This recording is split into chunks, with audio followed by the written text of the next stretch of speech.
Hello and welcome to my channel. My name is Dreamfiction and today we will be reading the story The Emperor of Darkness written by Georgethetperson 55. After waking up Issei noticed that he was alone in bed. It was weird because girls always woke him up for school. As he got dressed he went to the kitchen and saw that no one was there either. But then he noticed a letter in the living room on the coffee table. Good morning eyes, you're probably wondering where we are but don't worry, we are fine, we will be gone for about a month or so because we'll be staying with Tiamat. You'll have to live alone for a little but don't miss us too much. We will see you in a month. Bye bye, our red dragon prince. A whole month? Just what are you planning? Wondered Issei. I guess they'll be fine.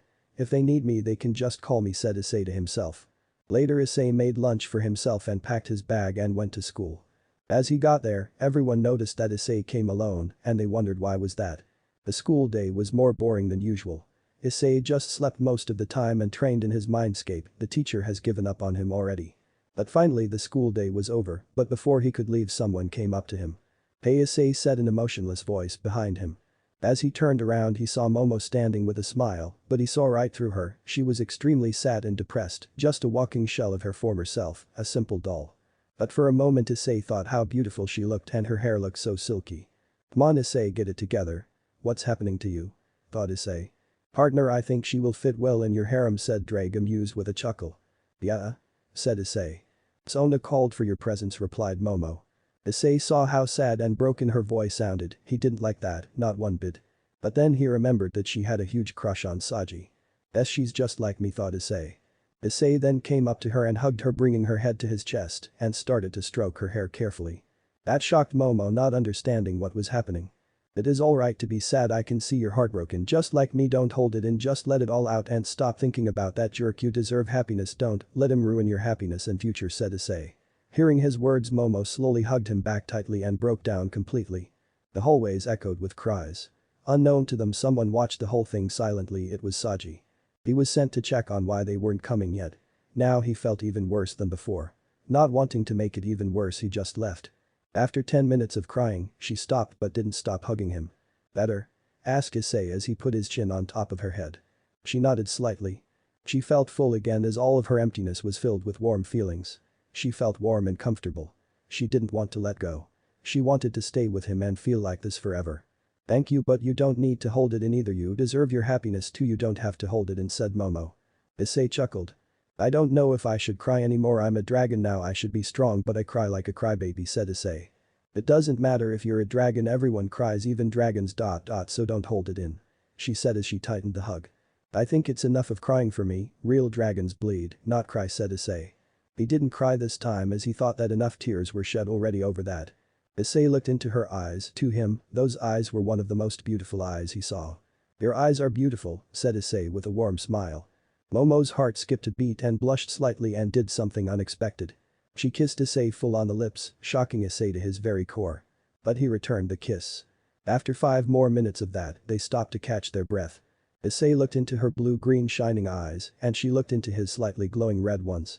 I want to stay with you forever Issei. She shouted as she hid her face in his chest. Issei was taken aback. But why? Aren't I a disgusting pervert? I don't get it, said Issei doubting her. No.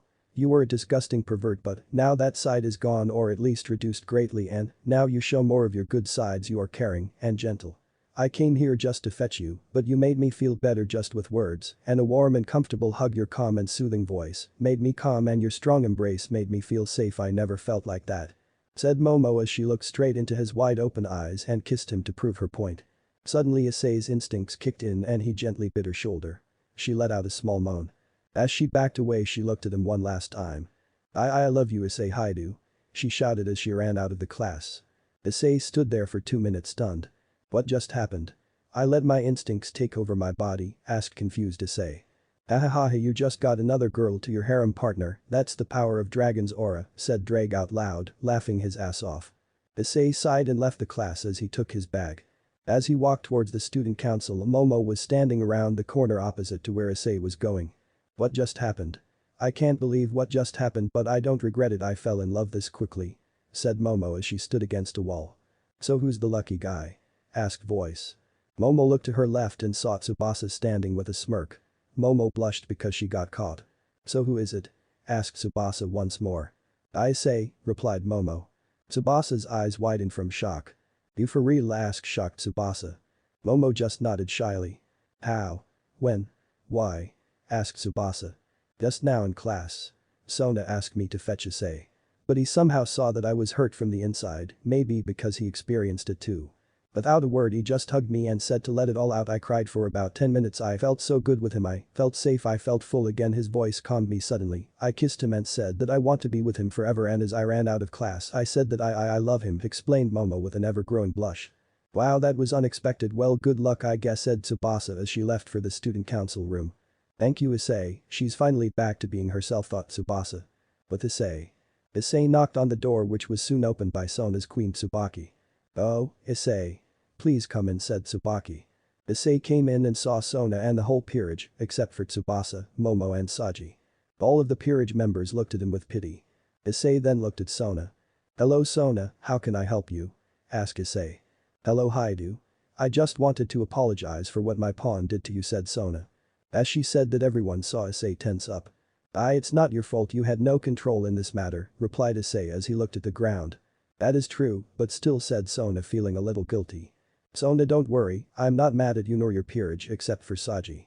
You can rest assured that everything is fine now. I'm getting better. I have some help. You don't need to feel guilty like Roswis. None of you are at fault here. You aren't their babysitters. Honestly, I don't care about them anymore. We still are allies and maybe friends. I just don't want to feel heartbroken for the third time, said Issei. Hearing his words, Sona and her peerage felt better to some extent. Who broke your heart the first time? Asked Tsubasa as she walked inside. Everyone looked at her and Sona was about to scold her, but Issei answered the question. It's my first girlfriend Rainer. She killed me and that's how I got into this mess, answered Issei. Tsubasa felt guilty now for asking him this question. She was about to apologize, but Issei continued. But unlike Hork, I still love her with all my heart, even now, said Issei. Everyone looked stunned at Issei. I mean, she was ordered to kill me. It wasn't her fault really, and the worst part is that she looked very guilty when she killed me. It looked like she hesitated, said Issei. I have to go now, sorry, said Issei as he disappeared in a flash.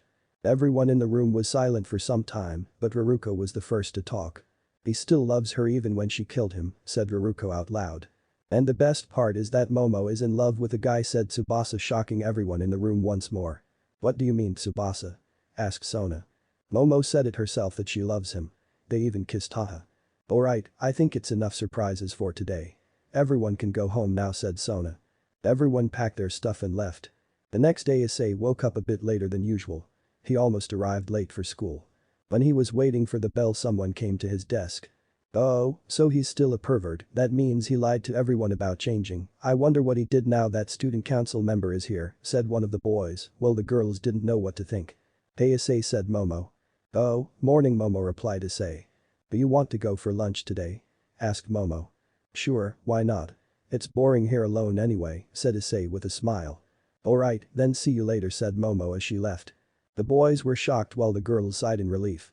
The lunch break started and Issei went to look for Momo, but after 10 minutes he still couldn't find her anywhere. Just where is she? Asked Issei out loud. As he was about to leave he saw a group of boys and Momo arguing. Just go away, Scarecrow. You ugly bitch, think you can do whatever you want here just because you are a student council member, said one of the guys. No one even wants to see someone ugly as you, mocked another one. Momo was about to cry. Now Issei was pissed as someone just insulted a dragon's greatest treasure, dragon's mate. He went straight to Momo and hugged her from behind and put his head on her shoulder, touching cheeks together. Sweetheart, are they bugging you? Asked Issei. Momo nodded slightly. Issei looked at them with a cold expression. His eyes glowed menacingly. A huge western dragon appeared behind him looking at them coldly. They got so scared that they literally pissed themselves. If you gonna do anything to my precious princess again, I will make you suffer, said Issei with. The whole squad of boys couldn't take the pressure anymore and passed out. Are you okay, sweetheart? Asked Issei. Momo looked at him straight into his eyes. Am I really ugly? Did I really force you to be with someone ugly like me? Asked Momo. Course not. My princesses are the most beautiful women there are. I love you and nothing will change that, said Issei as he kissed her. Momo felt better after hearing his words and kissed him back. Students around the school who saw them were shocked. Now, how about that lunch? Asked Issei. Momo looked at him happily with a smile. Yes. Let's go, Ice, said Momo as she grabbed his hand. They went under a tree that Issei once loved to take naps under. "Ah, I wasn't here for a while," said Issei as he sat down. Momo sat down next to him as close as possible. "Oh crap," said Issei. "What is it?" asked Momo. "I forgot to make some lunch," said Issei. Normally Ingvild or Irina would make them lunch for school, but now that Issei was alone he didn't even think about it. "We can share mine," said Momo as she opened her lunchbox. Inside there were a couple of sandwiches and rice with some fried chicken. "I have only one pair of chopsticks, so we will have to share that too," said Momo. "Say ah," said Momo. Issei did as commanded and let Momo feed him some chicken. "Wow. It's delicious," said Issei. "Really? I made it myself," said Momo happy. "You are a great cook," Momo said Issei as he enjoyed the food. "Thank you.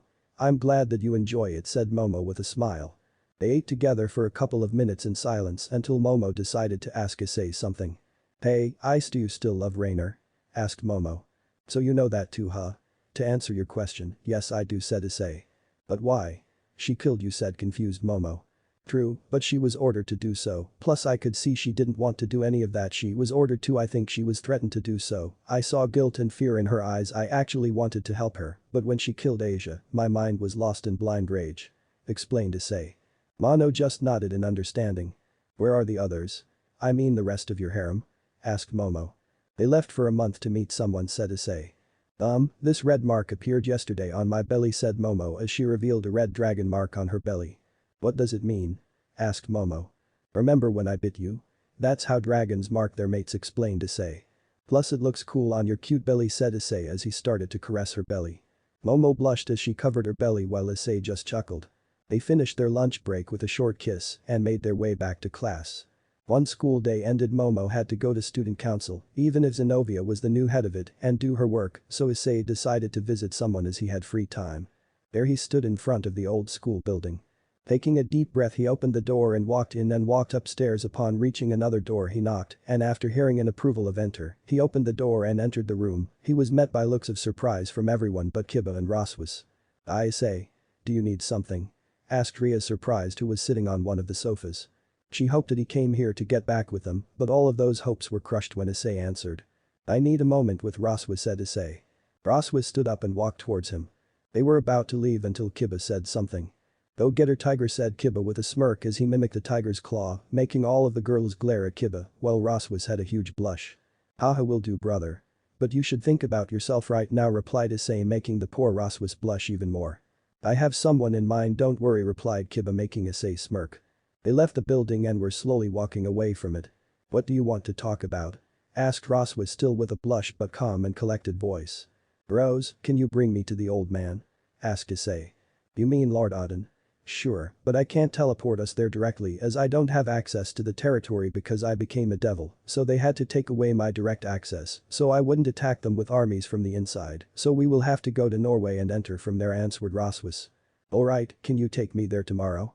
I need to ask something from him and invite him to a meeting I'm planning," said Issei. "Of course I can, but I'll need permission from Ria's," replied Raswas. "Okay, I'll see you tomorrow at the park, and if you won't get the permission then come anyway," said Issei as they stopped walking. "Okay then, see you tomorrow," said Raswas with a blush. She must be fantasizing about something she watched from tons of movies about romance, and the scene reminded her that a man always kisses the woman before leaving, plus Kiba's words kept repeating in her head. For some reason, Raswas got very excited.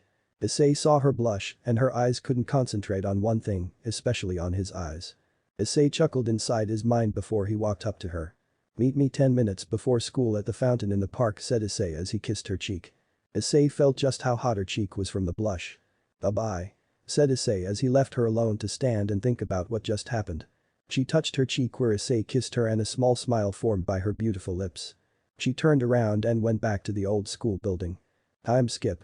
Issei was standing in front of the fountain, waiting for Raswas, and right on time he heard someone calling for him. "Ice," called out Raswas from behind. Issei turned around and saw her with a big smile as she waved her hand. He smiled at the sight of Raswas. "Pharaohs, you got permission I guess," said Issei. "Well actually no," she was very against it as she said, and I quote, "I won't let you go with my precious and adorable pawn, I know that you are going to steal him from me too like the other whores," said Raswas. "Well, are you?" asked Issei with a smirk. "What?" asked Raswas. "Are you trying to steal me?" asked Issei. Roswis couldn't utter a word as she started to tremble as a strong blush formed on her face. She looked cute to Issei as well as amusing, he rarely saw a flustered side of her. "Don't worry, I was just joking," said Issei. Roswis looked at Issei with an angry pout. "Stop teasing me. You know that I haven't had a boyfriend once and I can't tell when you are serious and when you are teasing me," said Roswis as she crossed her arms under her breasts. "We can change that once all the bullshit is over," said Issei as he started to walk away. "What do you mean?" shouted Roswis as she started to speed walk towards him. "Norway." Issei and Roswis arrived in Norway by teleporting. Issei wanted to arrive by plane, but he had limited time, plus he had something else planned for later. Roswis was wearing her Valkyrie armor, even if it was revealing her skin it had magic seals that prevented her from getting cold. "Well, where is Asgard?" asked Issei.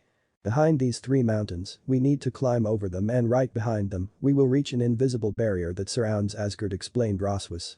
"You intend to climb that?" asked Issei as he pointed at the mountains. "That's the only way for us to get into Asgard as I don't have direct access," replied Roswis.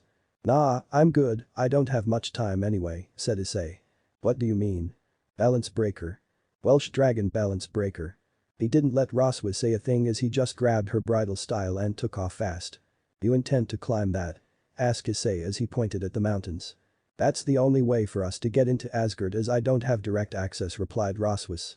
"Nah, I'm good, I don't have much time anyway," said Issei. "What do you mean?" "Balance breaker." "Welsh dragon balance breaker."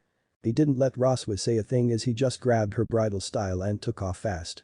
Ice," shouted Roswis as she clung to him from the fear of falling despite having wings of her own. "Just relax, Rose," said Issei. Some time later they had already reached the other side of the mountain. "So Rose, where is Asgard?" asked Issei as they landed. Issei saw nothing, just snow all over the place.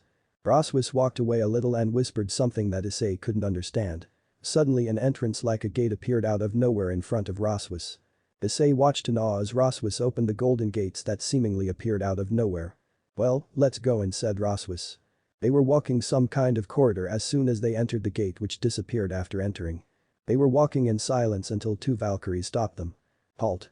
Who are you and how did you get here?" asked one of the 2 who pointed a spear. She was wearing more revealing armor than Roswis and her partner. "We came to meet Lord Odin," answered Issei. "And you are?" asked the other. "He is the Red Dragon Emperor and I'm the strongest Valkyrie's sister and previous Lord Odin's personal guard," answered Roswis. The 2 of them looked at Issei and Roswis for a moment and noticed Roswis's armor that was proof. They could tell that it was a real Asgardian armor and not a fake. "Alright, come with us, we shall escort you," said one of the girls before they lead Issei and Roswis straight to Odin. 15 minutes later they reached the throne room's large golden double doors that had Norse ruins and 2 Valkyries who were guarding the doors after reaching the majestic castle. The guards saw the newcomers being escorted by the 2 Valkyries, so they let them in as they slowly opened the doors. As they entered they didn't see as many guards as Issei thought there would be, as only a few were lined up in front of the throne. 1 Valkyrie was standing between the queen's and Odin's throne, and she had golden armor instead of silver like the other ones. "I guess she is the most powerful Valkyrie and a new personal guard for Odin," thought Issei as he analyzed the room. "Lord Odin, newcomers arrived to have a word with you," said one of the 2 Valkyrie that escorted them after they kneeled. "Welcome, Red Dragon, to Asgard, though I must ask, what do we owe the pleasure of you visiting us without a warning this humble day?" greeted Odin as he stroked his silver-white beard. "Sorry for that, but I asked Roswis to bring me here as I have some business to discuss with you," replied Issei politely, while Roswis got on her knee respectfully. And what might that be?" asked Odin out of curiosity. "I invite you to the 4-faction meeting to discuss how to deal with the brigade in Trahexa," answered Issei. 4 factions? I see, well, I will come that fated day of our meeting," answered Odin. "But is that all? I mean, you came all the way here?" asked a woman who was sitting on the next throne with a kind and motherly voice. "I came here for a favor too," replied Issei. "And that might be?" asked Odin. "I need Midgardsormr's soul fragment, I'll explain it with a short version. I need all the Dragon King's soul fragments and the 2 heavenly dragon powers to defeat Trahexa," explained Issei hastily. "I see, you will get it at our meeting, as that lazy dragon is not in Asgard at the moment," replied Odin. "I see, I thank you very much," said Issei as he bowed slightly. "No need to bow, I'd rather shake hands with the likes of you," said Odin with a smile. "But are you sure, dear, that you can defeat the beast? I wouldn't like you sacrificing yourself, I'd rather find another way of defeating the beast," said the lady on the throne. "Don't worry, Annette, I think he has a plan," reassured Odin. "If you say so," said Annette, noticing Issei nod in affirmation. "Hello dear sister," spoke the Valkyrie in THR golden armor for the first time. "Hello big sister Diana, I see you finally got promoted," replied Roswas, who was standing next to Issei already. "Yes, I trained hard and I see you found yourself a boyfriend," teased Diana. "We will lie," I stuttered Roswas, but before she could properly answer Issei put his hand on her shoulder and suddenly brought her closer to him. "Yes, Rose is my girlfriend and I believe we discussed everything we needed here, so I will take her on a date here in Asgard if you don't mind, Lord Odin, said Issei cheekily. "Haha, of course boy. Go ahead and have fun. Everything is on me," replied Odin cheerfully while Diana was left speechless. "Young couple, how nice, Diana, when are you getting a boyfriend?" asked Annette. Diana couldn't even utter a single word as she didn't expect her little sister to find a soulmate before her. After Issei and Roswas left the throne room, Roswas finally had the strength to talk. "Why did you say that?" "What? I meant it when I said I'm taking you on a date, so let's go, we won't be here for too long," said Issei as he brought her closer again and dragged her out, not letting her speak again. Time skip. Half a month had passed already. The other girls haven't returned yet. Issei offered Momo to live with him because he felt lonely, but Momo of course agreed.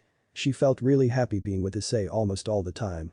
Right now Issei is training in the underground training facility, the one he asked Azazel to make. It wasn't anything special, but quite large and well equipped. He was drenched in sweat because of training non-stop for 8 hours and still going strong. But Drake was worried for his partner. He's been having these nightmares every night. Now that Momo is his mate too, she ends up in his nightmares. When Issei slept alone, he always woke up alone and that would make him panic because he couldn't see his mates with him. He sometimes starts to think that all that wasn't a dream. If not for Drake being there for him, he might have done something stupid or even went insane. But now that Momo was living there with him, she was there to calm him down. At first, she wasn't ready to sleep in the same bed as Issei, but after seeing him in a terrified state after those nightmares, she decided to sleep with him to be there for him. These nightmares never end. That's why Issei was working and training, trying to get stronger so he could protect his loved ones. Drake tried to reason with Issei to slow down the training, but Issei was too scared. He thought that if he stops getting stronger his mates, daughters, and friends would suffer. Those nightmares are pushing him too far. He surpasses his limits in every training. He even stopped taking short breaks, he just trains non-stop. Flashback the night before girls left. Everyone woke up except for Issei. They looked at Issei and saw him again in tears and sweating. He was even leaking some of his aura. They were about to wake him up, but he started to talk loudly. "Please just leave them alone, I can't, just take me and kill me, just leave them at peace, I don't want them to suffer, I will instead leave my daughters out of this." The girls were confused about the daughters part but decided to ask about that later because they had to wake Issei up. "Darling, wake up, we're okay," said Valerica as she shook him gently. Slowly Issei opened his eyes and saw the girls looking at him worried and confused. "Guess I'll have these nightmares for a while," said Issei. "You have daughters?" asked Murayama. "What?" asked Issei. "When you were having that nightmare, you said to leave your daughters," said Irina. "Well yes, I do have 6 daughters," replied Issei. "What? When? Who?" asked shocked Cadis. "One of them is Kunu," said Issei. "Your daughter?" asked Irina. "Yes," replied Issei. "Who's the mother?" asked Valerica. "Isaka," replied Issei, still not realizing what he is doing because he was half asleep. What?" asked Ingvald in disbelief. "Is she another one of your mates now?" asked Cadis. Issei immediately fully woke up hearing her question. What? No. It's just when I was in Kyoto I was always spending time with Kunu and I always felt like her father and it made me really happy. I started to spoil her and her friends and make them as happy as possible. On the last day before leaving they said to come back soon. Dad, their words meant the world to me," explained Issei with a soft smile. "Wow," said Murayama in awe. "So you like children?" asked Valerica. Maybe I just want to have a child," said Issei, making all of the girls blush. "Of course, if we even wanted that, we can't have a child, not yet, because of the Chaos Brigade. I don't want our children born with them still here," explained Issei. Flashback end. He got countless times stronger compared to half a month ago. Greg is really impressed by his improvements. But B would have liked. Thank you for watching part 5 of this video. If you enjoyed it, please consider subscribing and liking the video. I hope to see you in the next video.